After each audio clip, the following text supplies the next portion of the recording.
Watch me as I dance under the spotlight. Alright, I'm going to show you how to fix that system corruption or hard drive corruption, whatever you're getting on your PS3.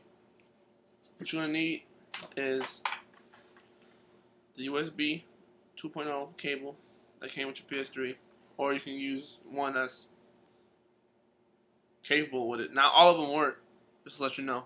I have some USB 2.0 cables that don't work with the controller. And of course, controller. What you want to do, turn your PS3 on. Is on. Plug it in. USB cable, plug it in.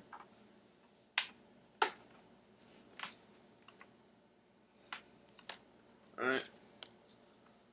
What you want to do now is you want to hold the power button. You're going to hear a beep. You're going to hear another beep. And it shuts down. Now, you want to do it again. But you want to hear a beep, and then beep beep. Listen.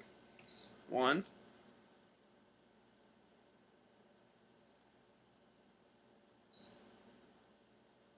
Alright, let it go. After 2 beeps, you let it go. Alright? See, now look what it says.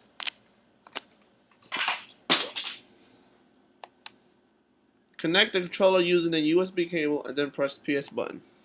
Alright, so now it's connected. Press it. And now